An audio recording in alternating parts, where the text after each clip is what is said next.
안녕하세요. 고민타파 TBS 해결사의 장미화입니다. 자, 오늘도 생방송으로 함께합니다. 보시다가 궁금한 점 있으시면 바로 전화 주십시오. 무료로 상담받으실 수 있는 아주 괜찮은 기회입니다. 자, 오늘도 저를 도와줄 여자, 예쁜 여자 이예린 씨 소개해드릴게요. 네, 안녕하세요. 고민타파 TBS 해결사 해결오먼 이예린입니다. 오늘은 육아, 교육에 관한 궁금증을 해결해드립니다. 궁금한 점 있으시면 언제든지 전화주세요. 네, 자, 오늘은 교육 중에서도요, 중학교 3학년 겨울방학을 잘 보내면 상위권 대학도 문제 없다고 하는데요. 좀 더 자세한 내용 화면으로 만나보시죠. 방학이라는 말이 무색한 중3 아이들의 겨울방학. 공부에 학원까지 너무나 바쁜데요. 그 이유는 바로 3년 뒤 대학 입시 밑거름이 되는 중요한 시기이기 때문입니다. 내신 관리도 해야 되고 수능 준비도 해야 돼서 부담감이 커요. 과목 수도 많아지고 또 어려워지다 보니까 잘 따라갈 수 있을까? 정말 공부를 잘해도 고등학교 되면은 다 정말 휴지 조각 된다고 해가지고 그게 좀 걱정이 돼요. 고등학교라는 새로운 변화에 두렵기만 한 학생들. 대부분 같은 고민을 하고 있죠. 중학교 가서도 공부 잘하고 싶은데 방법을 잘 모르겠어요.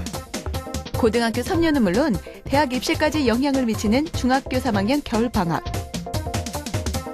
알차게 보내기 위해 무엇을 어떻게 준비해야 할지 지금 알려드립니다. 아이들이 아이들 같지 않고 굉장히 지쳐 보인다라는 그런 생각이 드는데요. 자, 중3 기말고사 끝나고 고등학교 입학할 때까지 한 70여일이 된답니다. 결코 짧지 않은 시간인데요. 이 시간만 잘 잡아도 상위권 대학에 문제가 없다고 하는데 굉장히 중요한 시기겠죠? 네, 그렇습니다. 의외로 주위를 둘러보면은요, 중학교 때 공부 좀 했다는 학생들이 고등학교 올라가서는 맥을 못 추는 경우가 참 많습니다. 중학교 때는 아무래도 벼락치기를 통해서요, 시험 범위만 암기하면 우등생이 될 수 있었지만 고등학교 올라가서는 이해를 바탕으로 한 사고력과 응용력이 요구되기 때문이죠. 아우, 어려운 얘기 다 나왔어요. 사고력, 응용력, 이해력. 자, 오늘 공부 이제 어떻게 할 건지, 특히 이제 고등학교 올라가는 아이들 어떻게 잘 잡아줘야 할 건지 저희가 굉장히 모시기 어려운 분 모셨습니다. 자, 오늘 도움 말씀 주실 이병우 선생님 나오셨어요. 선생님 어서 오세요. 네, 안녕하세요. 네. 우리 이병우 선생님 너무 공부를 잘하신 분이어서 공부에 관한 어떤 고민이 있으셨을까 싶어요.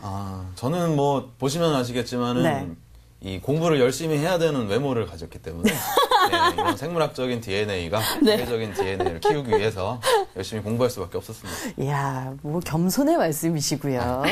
자, 오늘 아무튼 아주 좋은 말씀 제가 기대하겠습니다.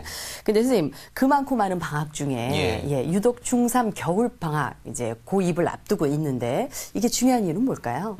우선은 아무래도 학생들이 좀 성장하다 보면 초등학교에서 중학교 넘어갈 때야 어리고 하니까 다른 활동을 하기 어렵지만 고등학교 넘어가기 전에 이제 성장도 많이 됐고 해서 한눈 팔기가 좀 쉽습니다. 아, 그렇군요. 그렇죠? 그리고 중학생들 실제로 만나보면 선생님 저 고등학교 가기 전에 마지막으로 한 번만 불사르고 열심히 가가지고 고등학교 때 할게요. 이런 애들도 굉장히 많고요. 군대 가기 전에 해야 되는 얘기 아닙니까? 그런 것 같긴 합니다만 그렇고 또 이 터닝 포인트들이 몇 군데 있는데 그중에서 아무래도 가장 중요한 터닝 포인트기도 하고요. 그렇군요. 그렇죠. 터닝 포인트, 그 시기를 알면은 꽤 많은 도움이 될 것 같아요. 지금에서야 조금 보이기 시작하는데 저도 제가 학생일 때 잘 몰랐던 것 같아요. 터닝 포인트 언제였을까요, 선생님? 초중고 시절에 터닝 포인트는 보통 한 4번 정도 말을 하는데 첫 번째는 초등학교 4학년 될 때. 초등학교 4학년 때? 네, 그때 이제 공부가 조금씩 어려워지고 또 수학 같은 경우도 분수가 나오고 이런 것들이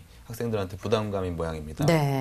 또 초등학교에서 중학교 넘어갈 때, 그리고 중학교에서 고등학교 넘어갈 때, 그리고 보통 사람들이 간과하는데 고3 될 때 이렇게 4번 정도 터닝 포인트가 있습니다. 그렇군요. 자, 이 중에 이제 가장 중요한 이제 터닝 포인트 4개를 짚어주셨는데요. 이 중에 가장 좀 중요하다 하는 시기는 어느 시기일까요? 말씀드린 대로 중학교에서 고등학교 넘어갈 때인데요. 그때 아무래도 학생들이 진학할 수 있는 대학의 거의 한 절반 정도가 결정된다고 할 정도로 네, 그때를 어떻게 보내느냐에 따라서 원하는 데를 갈 수도 있고 뭐 그 반대인 경우도 생길 수 있습니다. 자, 그렇군요. 자, 오늘 중3 겨울방학 어떻게 보낼 것인가 여러분들과 함께 고민하겠습니다. 궁금한 점 있으시면 지금 바로 전화 주십시오. 서울전화 02 누르시고요. 3789-9595에서 7번까지 석대 전화 열려 있습니다. 그리고 샤프트 누르시고 0082 하시면 100원의 정보 이용료 들지만 문자로도 상담이 가능하십니다. 자, 선생님, 중학교 때는 공부를 좀 제법 했는데 고등학교 가서 좀 성적이 떨어진다. 마치 제 얘기를 했던 것 같은데요. 자, 이런 아이들은 어떤 문제가 있는 걸까요? 두 가지 요인인데요. 우선은 학습적인 요인도 있을 수 있고 또 심리적인 요인도 있을 수 있습니다. 심리적으로 저도 좀 위축이 됐었던 것 같아요. 그렇죠. 예. 학습적인 요인은 대부분의 학생들이 이제 수학 과목에서 먼저 어려움을 겪게 되죠. 아, 수학을 굉장히 어려워하는군요. 그렇죠. 중학교 때까지 뭐 국어, 영어 잘하던 애가 고등학교 가서 국어, 영어 못한다 이런 경우는 별로 없습니다. 근데 꼭 수학이 초등학교, 중학교 때 실력과 전혀 무관하게 고등학교 때 성적이 굉장히 드라마틱하게 많이 바뀌어요. 그렇군요. 그런 부분이 하나가 있고 또 하나는 심리적인 요인인데 성격적인 약점이 있거나 또 스스로 에너지 절약하는 애들이 있어요. 이만큼만 하면 돼요, 엄마, 선생님 이런 아이들 있고요. 또 다른 사람한테 의존 성향이 심하다든지 혹은 잘 보이는 것만이 목적인 거예요. 내가 진짜 잘하는 게 아니라 남한테 잘 보이는 게 목적인 과시욕 이런 것들이 복합적으로 작용하는 네 가지 유형 정도가 있습니다. 자, 지금 이제 가볍게 이제 네 가지 유형을 말씀해 주셨는데 저희가 또 차트로 준비를 했잖아요. 네. 중학교 5등생이 고등학교 10등생 되는 네 가지 유형에 대해서 하나하나 뜯으면서 좀 저희가 들어볼까요? 네. 자, 첫 번째가 성격적인 약점. 이제 조금 전에 말씀을 들려주시긴 했는데요. 자, 보니까 꼼꼼대장형 그리고 정리 안 돼형 두 가지가 있네요. 네. 성격상 약점은 두 가지 유형인데요. 네. 과잉 꼼꼼증인 아이들이 있어요. 과잉 꼼꼼증. 네. 지나치게 꼼꼼하다는 거죠? 그렇죠. 진도를 못 나가고 한 페이지 보는데 막 1시간, 2시간씩 걸리는 아이고, 답답해라. 예. 네. 그리고 두 번째로는 정리가 안 되는 거예요. 사실 중학교 때까지 공부라는 거는 이렇게 구조화하거나 하는 부분들이 없기 때문에 정리가 안 돼도 속된 말로 벼락치기 같은 걸로 통과할 수 있지만 고등학교 공부는 구조화를 심하게 해야 되기 때문에 그렇군요. 정리 안 되고 공부했다가는 나중에는 이제 수습이 안 되는 거죠. 또 고3 올라갈 때 같은 경우에 중학교 때까지야 전범위 시험으로 크게 부담 갖고 시험 볼 일이 없지만 고등학교 같은 경우는 수능이라든지 이런 시험을 보려면 고3 되면 이제 전범위 시험이 되는데 그때 1, 2학년 때 충분히 정리해 놓은 게 없으면 새로 공부하는 어려움에 봉착하게 됩니다. 그렇군요. 네. 자, 중학교 5등생이 고등학교 10등생 되는 네 가지 유형 이제 두 번째 짚어보겠습니다. 에너지 절약형. 집에서는 에너지 절약하는 게 맞는데 공부할 때는 에너지 절약하면 안 되겠죠? 맞습니다. 자, 보니까 내신 몰입형이 있고요. 암기 대장형이 있네요. 네. 중학교 때까지 내신 공부는 굉장히 수준이 고등학교 대비 높지 않기 때문에 내신 공부에만 엄청나게 몰입해가지고 고득점 하는데 몰입하는 학생들이 있어요.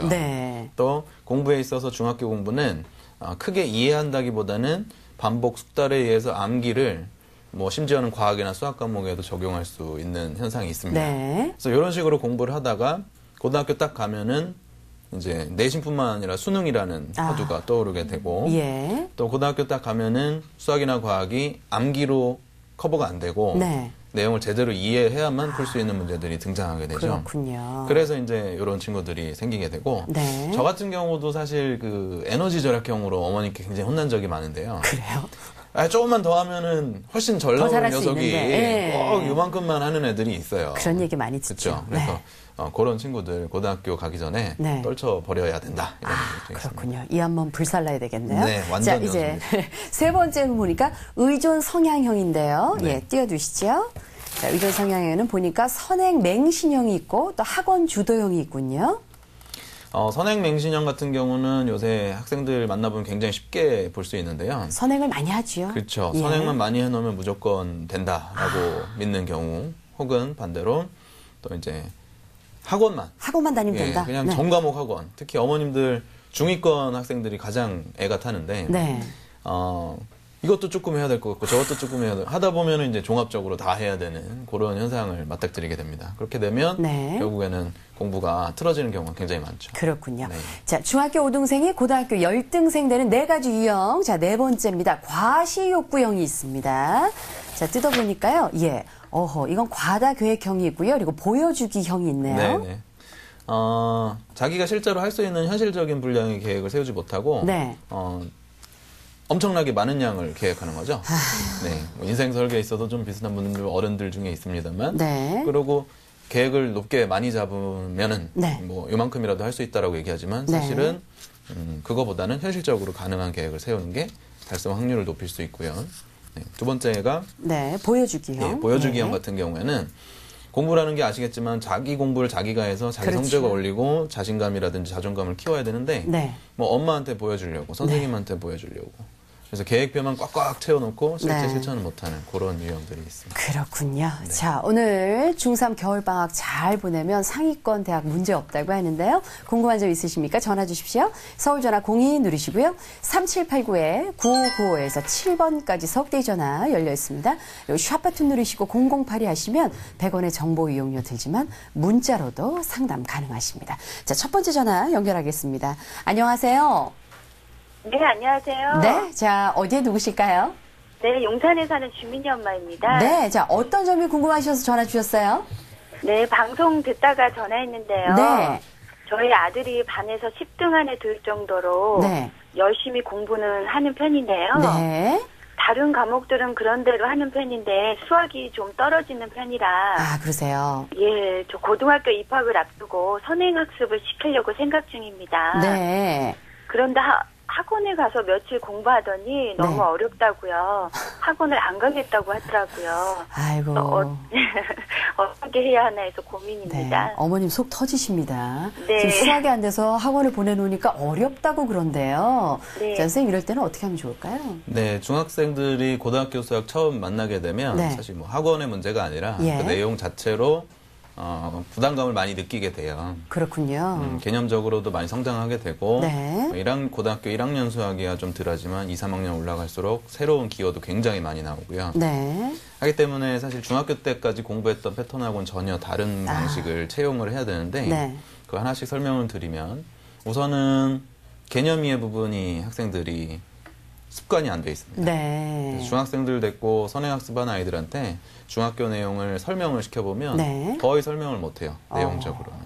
그냥 문제만 많이 푸는 거죠. 그렇군요. 네, 그런 문제풀이식 숙달 학습이 중학교 수학까지는 충분히 먹힐 수가 있습니다. 네. 근데 고등학교 수학에도 똑같이 적용하면 네. 전혀 효과적이지 않거든요. 아, 그렇군요. 그래서 개념 부분에 대해서 자기가 책을 덮고도 설명할 수 있을 정도까지 숙달해서 공부를 좀 해볼 필요가 있고 네. 또 문제 풀 때도요. 보면은 학생들이 그 챕터를 푸는 동안에는 이 챕터에 나오는 개념이 하나이기 때문에 네. 나중에 보면은 이게 무슨 문제다라는 걸 판단할 필요 없이 네. 그 개념만 적용하는 연습만 하는 거죠. 그렇죠. 근데 시험은 이게 어느 챕터에 무슨 내용을 기반으로 한 내용이니 풀어라 이런 식으로 나오지 않잖아요. 네. 그냥 풀어라 나오죠. 그렇죠. 하기 때문에 진도가 나가면서도 앞에서 배웠던 내용들을 계속 되짚어서 공부해 볼 필요가 있죠. 네. 따라서 이 학생 같은 경우 선행학원을 지금 거부하는 현상을 느끼고 있는데 네. 누구라도 고등학교 수학 처음에 만나면 부담감이 있고 어렵다라는 걸 잘 상담을 해주고 네. 너무 많은 진도를 뽑는 것보다는 네. 중간고사 정도 범위까지만이라도 확실하게 개념 이해도 하고 문제도 네. 예. 앞에 풀면은 뒤에 가서도 앞에 걸 풀 수 있는 그렇죠. 그런 관리를 해주면 네. 이 학생 스스로도 잘할 수 있고 그렇군요. 또 요새 같은 경우는 학원 말고도 학생들 취향이 워낙 다양하다 보니까 뭐 인터넷 강의라든지 네. 이런 것들도 활용해서 하다 보면 네. 자신 가질 수 있을 것 같습니다. 네. 자, 어머니 너무 무리하지 마시라고 하시고요. 자, 더 네. 궁금한 점 있으실까요? 글쎄 뭐 다른 거 원하고 선생님이 네. 설명을 잘해주셔가지고요. 네. 좋습니다. 아, 그래요. 오늘 전화 고맙습니다. 네. 네, 감사합니다. 근데 선생님, 좀 수학을 재밌게 공부할 수 있는 방법은 뭐가 없을까요? 수학 공부하다 보면 아무래도 다른 과목보다는 네. 뭐 논리적인 사고도 많이 필요하고 뭐 공부 열심히 했는데 문제 안 풀리면 화나고 뭐 그렇지 않습니까? 그렇죠. 그래서 저 같은 경우는 학생들을 만나면 이런 것들을 좀 제시를 해주는데요. 네. 우선은 엄마를 괴롭혀라는 주제가 있습니다. 아, 그거 뭔가요? 엄마를 괴롭혀는 뭐냐면요. 네. 장미아 선생님도 뭐 집에 자녀가 있으시겠지만 네. 자녀 공부할 때 뭐 하시나요? 저는 앞에서 같이 책을 보고. 그러시나요? 네. 네. 대부분의 어머님들은 TV를 시청하십니다. 아, 예. TV 시청하시는 어머님을 아이가 모르느냐? 아무리 소리를 줄여놓고 봐도 다 압니다. 알죠. 그럼요. 고주파음이 들리거든요. 네. 그래서 저는 아이들한테 무슨 얘기를 하냐면 그날 공부를 충분히 열심히 한 다음에 네. 엄마의 TV 소리가 고주파음이 들리면 나가서 네. 그날 공부한 내용을 엄마한테 한번 설명해 보라고 합니다. 수학 문제를 풀었으면 네. 엄마한테 한번 설명해 보는 거예요. 네. 개념 이해했으면 엄마한테 꺼내서 설명해 보는 겁니다. 그러니까 자기가 가지고 있는 거를 남한테 설명하는 방식을 이용해서 네. 엄마가 TV 보시는 것도 줄여드리고 예. 자기 공부한 내용도 확인할 수 있고요. 네. 또 문제 풀 때도 보면은요. 아이들이 답을 봐야 되나 말아야 되나 이런 고민 굉장히 많이 합니다. 네. 그래서 답을 보는 데에도 요령을 조금 적용을 하면 네. 재밌게 공부할 수 있어요. 어떤 식으로요? 보통 학생들 보면은 한 문제가 안 풀리면 네. 바로 답을 보고 풀게 되죠. 예. 그렇게 풀면 이게 아는 것도 아니고 모르는 것도 아니고 가장 애매한 상태가 됩니다. 그렇군요. 따라서 안 풀린다 그러면 과감히 별표를 치고 넘어가라고 얘기를 해주고요. 네. 그렇게 연습 문제를 끝까지 다 풀었으면 별표 친 문제의 답을 네. 한 문제씩 보는 게 아니라 네. 한 3-4개씩 보는 겁니다. 예. 그래서 1번 이렇게 되는구나. 4번 이런 거구나. 네. 7번 좋아. 이렇게까지 한 다음에 다시 1번을 풀어보는 거예요. 그러면 1번 안 풀렸을 때 바로 답을 볼 때는 과정까지 떠올라서 수학 실력이 안 늘지만 그렇죠. 3-4개 답을 한꺼번에 보고 나서 다시 풀면 힌트만 네. 떠오를 뿐 결국은 자기가 다시 풀게 되는 거거든요. 그렇군요. 그래서 자기만의 원칙 같은 것들을 만들어가면서 풀거나 또 저런 것들이 있습니다. 짜투리 시간에 뭐 하세요? 이렇게 아이들한테 물어보면 네. 꽤 영어 단어 외워요. 그런데 해보시면 알겠지만 가장 졸린 게 짜투리 시간에 영어 단어 외우는 겁니다. 그렇군요. 네, 그래서 저는 아이들한테 수학 문제 어려운 거 안 풀리는 거 있으면 네. 그거를 잘라가지고 짜투리 시간에 골똘히 고민하는 거죠. 한두 문제만. 한 5분 정도, 10분 정도. 집중해서. 사람이 짧은 시간에 암기하거나 이해하는 거는 좀 집중하기가 어렵지만 그렇지. 푸는 공부는 짧은 네. 시간에도 집중할 수 있거든요. 네. 그래서 그런 식으로 수학 공부를 하다 보면 네. 좀 더 재미 붙이지 않을까 생각이 듭니다. 선생님을 이제야 만났을까요? 제가 학교 다닐 때 만났으면 참 좋았을 텐데. 항상 그런 말씀들을 하세요. 네. 네. 자, 여러분께서는요, 지금 고미타파 TBS 해결사 함께하고 계시는데요. 오늘 중3 겨울방학 잘만 보내면 명문대에 진학하는 거 문제 없다고 하는데요. 자, 저희가 그 준비한 VCR이 있거든요. 일단 한번 보시고 다음 얘기 나눠보시죠. 중학교 마지막 겨울방학을 보내고 있는 송승희 학생. 승희에게는 고교 입학을 앞두고 고민이 있다는데요. 책상에 오래 앉아있고 하는 시간에 비해 결과가 그닥 그렇게 만족스럽지 않게 나오니까. 한번 책상에 앉으면 꼼짝 않고 공부하는 승희. 오히려 엄마가 먼저 나서서 쉬라고 할 정도랍니다. 너 너무 책상에 오래 앉아있잖아. 좀 움직이고 왔다 갔다 하고 그래야지. 좀 움직여. 알았어. 빨리 나와. 하지만 중3 때 지금 학교로 전학 온 후 승희의 성적은 갈수록 낮아지기만 할 뿐인데요.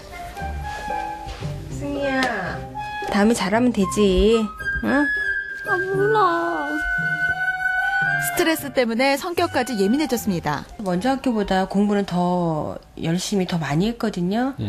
학원에서도 시험 보고 테스트하면 다른 아이들보다 성적도 잘 나오고 그러는데 이상하게 학교 시험만 보면 유독 사회하고 수학이 점수가 잘 안 나와요. 이렇게 노력하는데 왜 성적이 안 오를까요? 모르겠어요. 풀 때는 잘 풀리는데 시험 보면 성적이 잘 안 나와요. 가장 성적이 안 좋은 과목은 수학. 도대체 승희는 어떤 방법으로 수학 공부를 하고 있을까요? 문제 풀면 문제 풀어보고 그렇게 그냥 하면 돼. 시키는 대로만. 누가 시키는 대로요? 선생님이 이렇게 하면 성적 오른다고 이렇게 말하시면 그렇게 따라하고 그렇게 해요. 승희는 방학을 맞아 수학학원을 다니며 지난 복습보다는 선행학습 위주로 공부하고 있습니다. 또 하나의 취약 과목인 암기 과목. 암기 과목은 어떻게 공부할까요? 지금 이거 어떻게 공부하고 있는 거예요? 그냥 읽으면서 외우고 있는 거예요. 이 내용을 다 외워요? 네, 전 다 외워서 시험 봐요. 암기 과목을 공부할 때는 교과서를 수십 번씩 읽으며 통째로 외워버린다는데요. 완벽하게 외우지는 못하는데 띄엄띄엄 중요한 것만 외우는 것보다는 더 많은 걸 알 수 있는 것 같아요. 이렇게 교과서를 외워도 성적이 나오지 않아 승희는 속상하기만 합니다. 제가 멍청한 것 같기도 하고 열심히 안 하는 것 같기도 하고 모르겠어요. 공부하는 방법을 잘 모르겠고 제가 알면 이러고 있진 않겠죠. 그 누구보다 열심히 공부하는 승희. 도대체 왜 성적이 나오지 않는 걸까요? 정말 답답하겠습니다. 중학교 때는 전교 10등 안에 들었는데 지금은 반에서 고등학교 올라와서는 반에서 10등 정도를 한다고 하니까 성적이 정말 많이 떨어졌는데 저렇게 열심히 하는데도 안 될 때는 뭔가 이유가 있을 거란 생각이 드는데요. 네, 그렇죠. 공부를 오래 하는 이 승희 학생은요, 공부한 시간만큼 성적이 오르지 않는다고 합니다.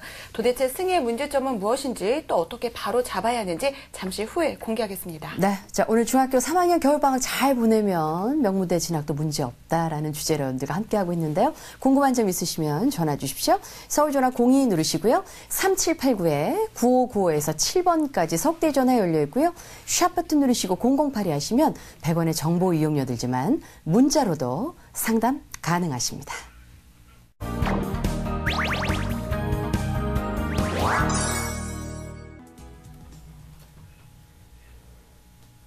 네, 고민타파 TBS 해결사 함께하고 계십니다. 굉장히 궁금하셨죠?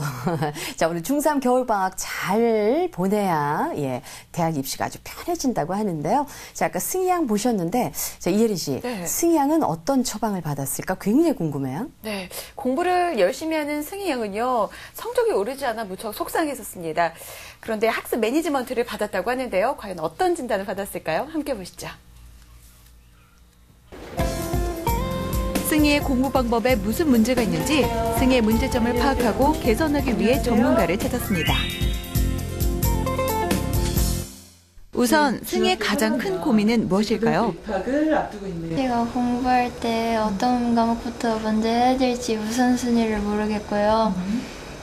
공부를 어떻게 해야 되는지 방법을 모르겠어요. 하루 일과가 어떻게 돼요? 아침에 일어나서 네. 준비하고 학원 갔다가 네네. 10시 반쯤 집에 와서 10시 반이면 저녁 10시 반. 그러면 하루 종일 학원에 있는 거예요? 네. 아, 그래요? 상담과 평소 공부 습관을 통해 드러난 승희의 문제점은 크게 4가지로 정리됩니다. 문제점의 개선 첫 번째는 무작정 외우던 암기 습관에서 벗어나는 것. 자, 승희 노트 쓰나요? 잘 안 써요. 자, 사회나 국사 과목은 반드시 노트를 써야 해요. 중학교보다 훨씬 범위가 넓고 깊은 내용을 다루는 고등학교에서는 노트 필기가 굉장히 중요한데요. 필기를 할 때는 학습 목표를 정확하게 알고 무엇을 말하고자 하는지 요점을 찾은 뒤 책을 보지 않고 다시 한번 내용을 정리하는 것이 효과적입니다. 두 번째 개선점은 수학 문제풀이 위주의 공부 방법을 개념 파악 위주로 바꾸는 겁니다. 노트에다가 정리를 하면서 단순히 문제만 푸는 게 아니고 그것과 관련된 개념 같은 것도 오답 노트에는 정리를 해야 돼요. 개념을 이해하기 위해서 오답 노트가 효과적인데요. 틀린 문제와 해답만 적는 게 아니라 반드시 그 문제의 개념까지 함께 정리하고 여러 번 반복을 통해 개념을 확실히 이해합니다. 틀렸던 문제를 왜 틀렸는지 생각해 보는 거랑 정확하게 정말 해설지에서 풀라고 하는 방식대로 풀었는지랑 그리고 이 문제를 풀기 위해서 내가 정말 이 개념을 아직도 까먹지 않고 기억하고 있는지를 알아보고 넘어가는 게 더 중요하다는 생각이 들어요. 승희 학생을 비롯해서 많은 학생들이 공부 계획을 세우지 않고 손에 잡히는 대로 공부를 하다 보니까 늘 시간에 쫓기고 해야 되는 분량들을 다 해내지 못하는 경우가 많은데요. 우선순위를 정하고 공부를 계획을 세우고 그에 따라서 실천을 하고 점검을 해보는 그런 과정이 가장 중요합니다. 마지막은 공부 우선순위를 정할 수 있는 자신만의 계획표를 세우는 건데요. 많은 학원 수업으로 스스로 공부할 시간이 없던 승희는 학원 시간을 줄여 승희만의 공부 시간을 만들기로 했습니다. 열심히 공부해서 성적을 올려서 좋은 대학에 갈 거예요. 공부 방법을 배우며 새로운 각오를 다짐한 승희. 고등학교 가서도 잘 해낼 수 있기를 바랍니다. 승희 양 보니까 두 번 다시 돌아가고 싶지 않다라는 그런 생각이 좀 드는데요. 선생님 뭐 마찬가지겠지만 오래 앉아 있다고 해서 꼭 공부 잘하는 건 아니겠죠? 네. 초등학교, 중학교 공부는 사실 공부 양이 좀 효과적이긴 합니다. 네. 그래서 많은 양을 공부를 하면 네. 어지간하면 이번 시험에 오른다든지 예. 다음에 공부 적게 하면은 시험에 성적이 내려가는데 네. 이 고등학교 공부는 조금 달라서 양은 물론 기본이고 네. 질, 그러니까 한마디로 공부하는 요령이나 방법 같은 게 가미가 돼야만 공부한 시간이 득점으로 연결될 수 있죠. 그렇군요. 네. 맞아요. 말씀하신 대로 제 생각에도 그 질적인 부분에서 네. 능률이 떨어지거나 요령 없이 공부하는 건 아닐까 그런 생각이 드네요. 네. 자, 그러면은 선생님 좀 짚어주실 게 있죠? 지금 승희양을 이제 토대로 해서 잘못된 습관들이요? 네. 네. 우선은 승희양 결과만 봤을 때는 네. 이제 학원의 좀 약간 과다함 이런 것도 좀 볼 수 있을 테고요. 네. 또 우선순위를 잘 모른 채 뭐부터 해야 될까 우왕좌왕한다든지 네. 이 과목은 어떻게 해야 될까에 대한 방법론 네. 또 암기한다 그러면 무작정 암기 네. 그렇죠. 그리고 수학 같은 경우 이해보다는 중학교 때 하던 패턴대로 그냥 문제만 많이 푸는 이런 네. 것들이 지적이 됐는데 네. 요걸 토대로 한번 설명을 드리면요. 예. 우선은 이 우선순위가 없고 계획을 안 짠다. 계획을 짜는 게 맞습니다. 그렇군요. 근데 문제가 뭐냐면 학생들 그냥 계획자를 이렇게 얘기를 해주면요. 예. 몇 시부터 몇 시까지 무슨 책을 가지고 얼만큼까지는 네. 짜요. 네. 근데 그 계획을 토대로 실제 공부해보면 졸리고 지루합니다. 그렇죠. 네. 뭐가 빠졌느냐? 공부하는 그 시간 동안의 그 내용에 목적성이 없는 거예요. 네. 내가 영어 단어를 1시간 동안 30개를 외우면 오늘 공부 끝날 때 몇 개를 떠올릴 수 있으면 좋을까? 네. 아니면 내일 영어 공부 시작할 때 어제 외웠던 것 중에 몇 %는 내가 뜻을 생각해낼 수 있을까를 네. 정확한 목표라든지 목적을 정해놔야 되죠. 그렇군요. 수학 문제를 풀 때도 내가 요거 이렇게 해서 답을 보든 어쨌든 풀었다면 네. 내가 내일 수학 공부할 때도 요 문제를 풀 수 있을까? 네. 이런 것들을 염두에 두고 목적을 가지고 공부를 해야 되는데 네. 그게 없다면 지루하거든요. 네. 시험 볼 때는 아무도 지루하지 않거든요. 그렇죠. 네, 그 목적이 명확하니까. 네. 그래서 계획 짤 때도 목적을 명확한 계획을 짜는 네. 게 첫 번째고요. 또 두 번째는 중고등학교 공부의 차이점이 능동적 사고를 요구한다는 점이 가장 큽니다. 네. 중학교 때 내신 국어 시험 같은 경우는 학교 수업 열심히 듣고 잡서 외우면 100점 맞을 수 있지만 네. 고등학교 언어 영역은 전혀 배우지 않은 지문을 가지고 그걸 해석하거나 감상하는 능력을 필요로 하거든요. 네. 수학 같은 경우에도 한두 가지 유형 문제만 반복해서 풀으면 풀 수 있었던 중학교 공부하고 달리 네. 고등학교 공부는 유형이 너무 많기 때문에 그거 그냥 반복 숙달에 의해서만 접근할 수는 없고 네. 내용에 대한 깊이 있는 이해 그리고 생각하는 훈련이 필요합니다. 네. 또 공부법을 전반적으로 확장해 보면 네. 암기 과목 힘들어하셨잖아요, 이 예. 학생이. 중학교 때까지는 암기 내용이 적기 때문에 무대뽀로 그냥 외우면 됩니다. 무작정. 네, 무작정 외우면 되는데 고등학교 공부는 워낙 방대하기 때문에 그걸 무작정 외울 수가 없어요. 예, 머리 한계가 있기 때문에. 예. 그렇다면 핵심이 뭔지를 정확히 간파해서 그 핵심 그렇죠. 위주로 정리하면서 외워야 네. 되는데 네. 그래서 아마 선생님께서도 핵심을 노트 필기해라 이런 얘기를 하신 것 같고요. 네. 자, 그럼 핵심을 도대체 어떻게 파악하냐? 네. 원칙이 있습니다. 첫 번째는 학습 목표. 학습 목표. 예, 간단하죠. 예. 학습 목표가 제시하고 있는 거는 고소 챕터에서 이 내용만큼은 꼭 알아라 그렇죠. 하는 거를 제시하니까 네. 그거에 대한 답이 어디 있는가를 찾기 위해서 책을 읽을 필요가 있고요. 네.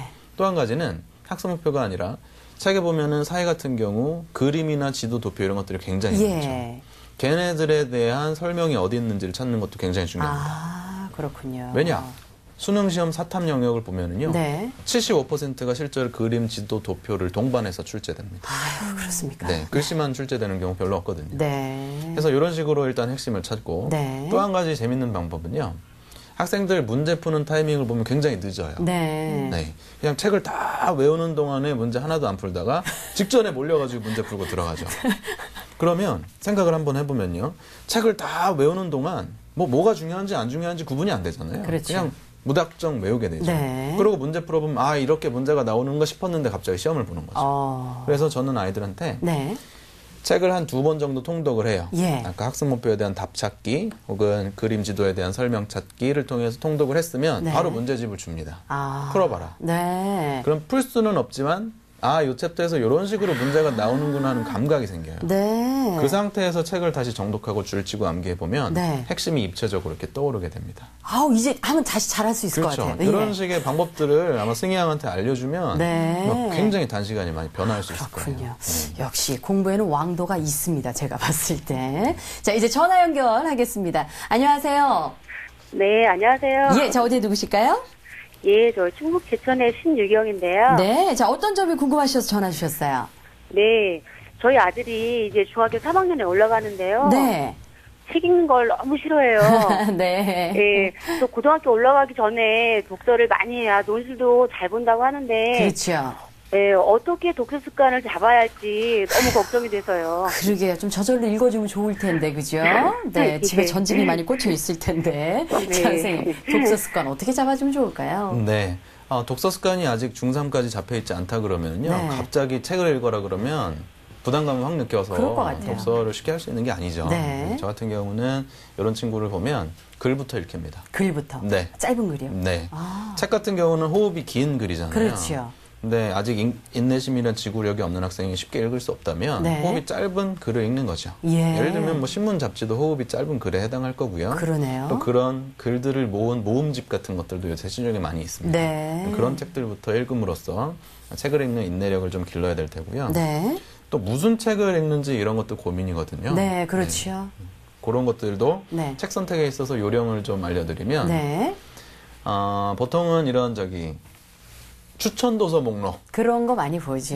예. 요거에 굉장히 열광하세요, 어머니들이. 필독서. 그렇죠. 네. 근데 가만히 생각해 보면 그 필독서나 추천 도서 목록을 추천하신 분이 네. 책을 조금 읽으신 분일까요? 많이 읽으신 분일까요? 많이 읽으신 많이 분이죠? 읽으신 분이 추천하는데 네. 학생들은 책을 조금 읽었죠. 네. 많이 읽으신 분이 추천한 책은 눈높이가 안 맞죠. 아. 네. 책을 많이 읽은 학생한테는 추천서가 맞습니다. 네. 근데 책 읽기를 힘들어하는 학생한테는 오히려 부담감이 되는 거죠. 그렇군요. 네. 그래서 저는 차라리 요새 인터넷 서점들 많이 있지 않습니까? 네. 온라인으로. 예. 그런 데서 카테고리들 중에 예. 네가 관심 있는 카테고리에 가봐서 거기서 순위권 안에 드는 책들을 한 번씩 눌러보고 네. 마음에 드는 책을 좀 적어본 다음에 예. 실제로 큰 대형 서점에 가가지고 읽어보고 마음에 드는 걸 골라라. 네. 그러면 가장 자기한테 맞는 책 쉽게 고를 수 있다. 이렇게 설명을 해줍니다. 그렇군요. 자, 더 궁금한 점 있으실까요? 네. 그러면 논술 쓰기는 어떻게 준비해야 할지 읽기가 딸리다 보니까 쓰기도 좀 힘들어하는 것 같거든요. 네. 아유, 논술 이것도 문제예요. 선생님. 어떻게 준비하면 좋을까요? 논술 쓸 때는요, 학생들이 우선은 그냥 글을 많이 쓰기 연습만 하면 된다고 생각하는데, 네. 원칙들이 몇 가지가 있습니다. 뭔데요? 첫 번째는요, 100만큼 많이 읽고. 그렇죠. 읽어야 나오죠? 그렇죠. 예. 100만큼 많이 써보고. 네. 또 제가 가장 중점을 둬서 주장하는 건 100만큼 많이 모방해보라는 겁니다. 아, 따라서 써봐라? 그렇죠. 예. 우선은 무슨 논술 강사라든지 학교 선생님, 교수님 글을 따라 써볼 수도 있겠지만, 네. 학생 입장에서 좀 어려울 수 있으니까. 그렇죠. 제일 쉬운 방법은요. 네. 자기 반에서, 자기 주변에서 글 제일 잘 쓰는 친구 있죠. 네. 걔 답안지를 무조건 입수해야 됩니다. 어. 그래서 이 녀석 이렇게 써가지고 논리적인 주장을 잘하고 득점하는구나 하는 요령을 캐치해서 네. 그렇게 쓰는 연습을 하는 게 이렇게 중3, 고1 정도 나이가 든 학생한테는 훨씬 네. 효과적이고 빠른 방법이에요. 네. 그다음에 실제 논술 시험을 볼 때에는 우선 학생들이 글 쓸 때 보면 이런 구조를 잘 못 잡아요. 네. 중구난방 쓰는 경우가 있습니다. 그래서 전체 목차를 잘 세우는 훈련을 많이 해볼 필요가 있고요. 네. 문제를 딱 받았을 때 제일 중요한 거는요. 예. 이 문제가 왜 나왔을까? 예. 그렇죠. 의도가 있겠죠. 그렇죠. 뭐에 이 문제를 냈을까? 네. 뜬금없이 그냥 생각나서 낸 건 아닐 거라고요. 그렇죠. 그렇다면 그 문제의 출제 원칙이라든지 이유, 어떤 답을 원했기에 출제자가 이 문제를 냈을까? 네. 이런 것들을 좀 생각을 하고 답을 쓰면 급하게 답 쓰는 애들보다 훨씬 차별화된 답안지 쓸 수 있습니다. 네. 요즘 카드사에서도 생각하더구만. 생각을 역시 좀 해야 돼요. 그래야 답이 나옵니다. 자, 오늘 전화 주신 분 해결이 좀 되셨을까요? 예. 그래요. 감사합니다. 네, 예. 전화 고맙습니다. 네, 감사합니다. 네. 자, 근데 선생님, 저 하나 여쭤보고 싶은 게 있는데요. 요즘 왜 학습 만화가 참 많지 않습니까? 특히 이제 책 읽기 싫어하는 아이들은 왜 만화도 많이 보는 걸 알고 있는데 부모들은 그게 또 그닥 그렇게 유쾌하지 않을 때가 많이 있거든요. 이런 경우는 어떻게 하면 좋을까요? 제가 말씀드리는 답은 만화책은 안 되지만 만화로 된 책은 괜찮다입니다.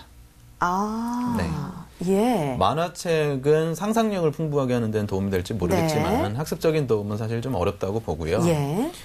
표현만 만화로 되어 있을 뿐 그 배경이 학습적인 내용을 잘 담고 있다면 저는 오히려 낮은 학년의 어린 친구들한테는 효과적으로 내용을 전달하는 좋은 툴이라고 생각을 합니다.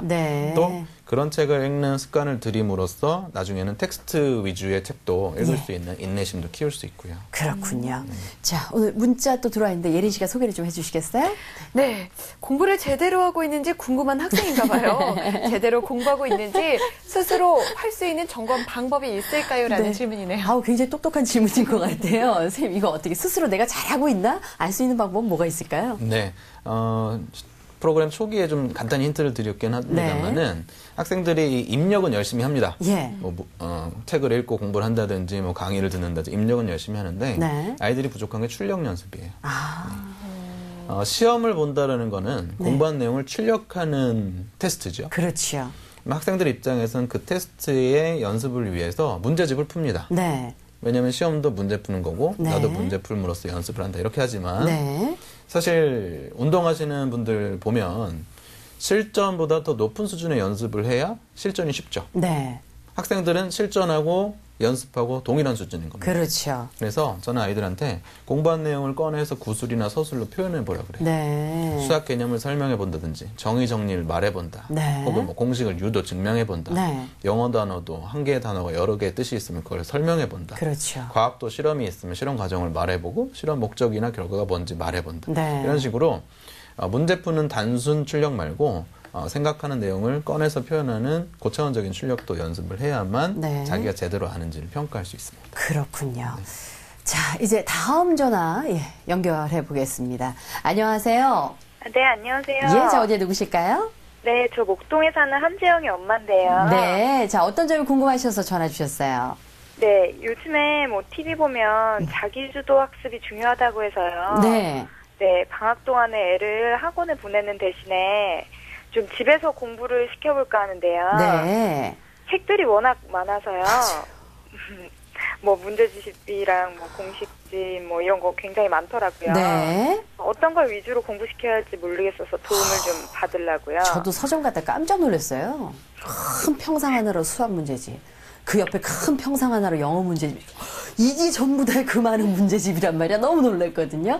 자, 선생님, 어떻게 좀 책을 내 수준에 맞게 잘 고를 수 있을까요? 네, 우선은 책의 용도에 따라서 잘 사용하는 게 중요한데요. 문제집 위주로 공부하는 중학교 공부하고 달리 고등학교 공부는 기본서라고 해서 내용을 설명해 놓은 책에 대해서 제대로 보는 게 굉장히 중요합니다. 따라서 기본서는 충분한 시간을 줘서 여러 번 반복해서 잘 읽는 책이고 문제집은 실전처럼 시간을 제한해놓고 빨리 풀어봄으로써 내가 제대로 아는지 모르는지 어디가 부족한지를 찾는 책이에요. 아이들 보면 거꾸로 합니다. 그렇군요. 기본서는 대충대충 보고 설명 읽기 싫어요. 너무 힘들어요 선생님 막 이렇게 하고 문제집은 엄청 공들여서 또 풀어요. 뭐 숙제 뭐 하니까 그냥 어쨌든 풀어보자 이렇게 합니다. 그래서 거꾸로 공부하니까 당연히 효과가 떨어지죠. 그래서 그 용도에 맞게 잘 보셔야 될 테고요.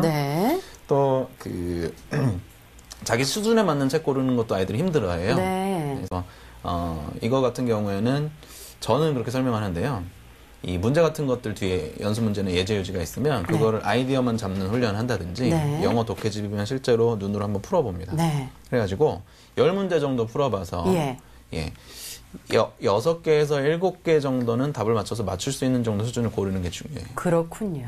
너무 많이 틀린다든지 다 맞는다든지 이러면 쉽거나 자기한테 맞지 않는 어려운 책이기 때문에 저는 살살 문제 한번 풀어보게 해서 서점에 갔을 때에도 한 70% 정도는 맞출 수 있고 30%는 공부를 해야 되는 그런 책을 좀 고르라고 조언을 해줍니다. 자, 더 궁금한 점 있으실까요? 네, 아닙니다. 예, 감사합니다. 그래요. 오늘 전화 고맙습니다.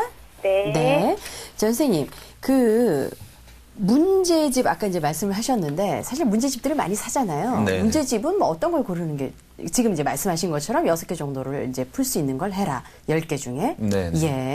그러면 모의고사 형태의 책은 어떤지를 어떤 분이 물어보셨네요. 중학교까지는 사실 수능 시험이라는 이런 내신 시험 이외의 시험이 없기 때문에 그냥 기본적인 자습서나 문제집만 풀어도 문제가 없습니다. 근데 고등학교에 가면은 수능이라든지 모의고사 등등이 있기 때문에 기본적인 자습서나 문제집 이외에도 실전처럼 생긴 모의고사 형태의 문제집이 있어요. 근데 그런 걸 아이들한테 풀라고 하면 역시 문제가 뭐냐? 시간 제한을 두지 않고 풉니다. 네. 네. 실전 시험은 시간 제한이 분명히 있는데 그걸 두지 않고 풀기 때문에 실전 연습이 전혀 안 되는 거죠. 네. 그래서 모의고사 문제를 샀을 때는 네. 일단 시간을 정해놓고 푸는 걸 일단 주의해야 될 테고요. 그렇군요. 또 저런 게 있습니다. 수학 같은 걸 풀어본다 그러면 아이들이 네. 여백을 막 넘치게 푸는 애들이 있어요. 예. 엉망진창으로 푸는 거죠, 한마디로. 그러면 자기 정리가 안 됩니다. 초중 때는 과정이 짧으니까 그냥 아무렇게나 풀어도 네. 답을 구할 수 있지만 고등학교는 과정이 길기 때문에 이 여백 안에 정리를 못하면은요 아는 것도 틀리게 되죠. 또 헷갈리는 문제 나중에 돌아왔을 때 자기가 뭐라고 풀었는지 기억도 전혀 안 나요. 네. 그래서 실전처럼 정도 내서 풀고 시간 제한을 두어서 푸는 네. 그런 식으로 용도를 잘 활용을 해야 됩니다. 그렇군요. 네. 선생님, 이제 어떤 분이 문자로 저도 사실 오답 노트 만들어라 이거 아주 귀에 그냥 못이 박히도록 들었는데 네. 별로 효과를 못 봤던 게 제 경험이거든요. 오답 노트 꼭 만들어야 됩니까? 오답 노트는 사실 과목마다 조금 만드는 형태가 차이가 나는데 네. 언어나 외국어 고등학생으로 치면 중학생으로 치면 뭐 국어나 영어 이런 과목들은 오답 노트를 만드는 걸 크게 권장하지는 않습니다. 아, 그렇습니다. 이유는 예. 비슷한 문제가 다시 반복 출제될 가능성이 별로 없어요. 네. 그렇죠.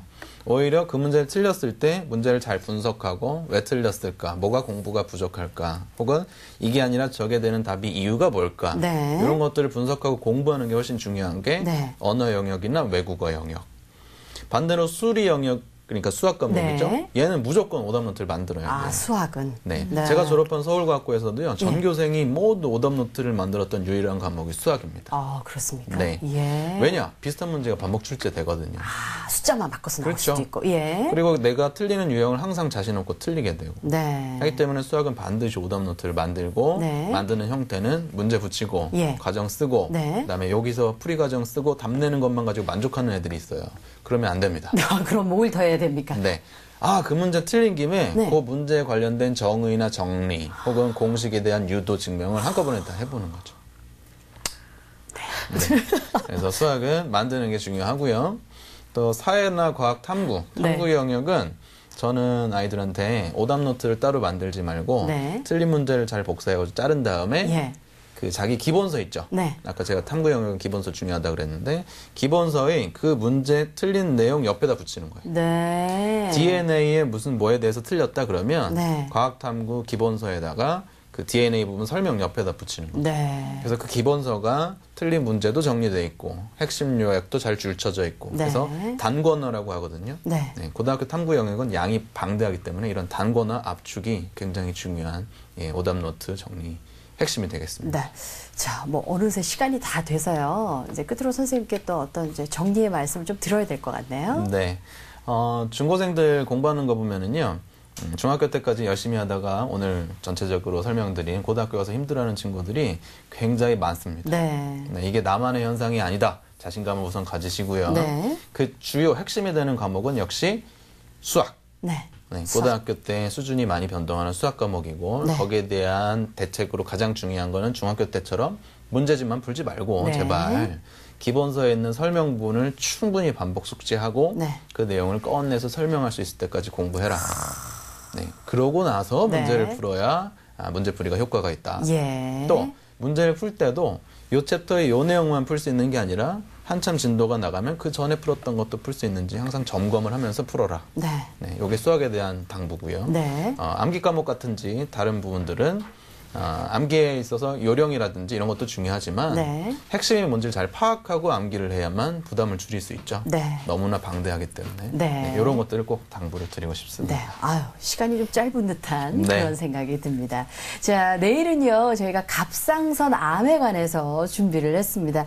아유, 세상에. 20년 동안요, 50배나 증가를 했답니다. 자, 내일도 함께 해주시고요. 자, 오늘 도움 말씀 주실 우리 이병훈 선생님, 그리고 이혜리 씨 두 분 고맙습니다. 네, 감사합니다. 네. 자, 함께 해주신 여러분들 고맙습니다.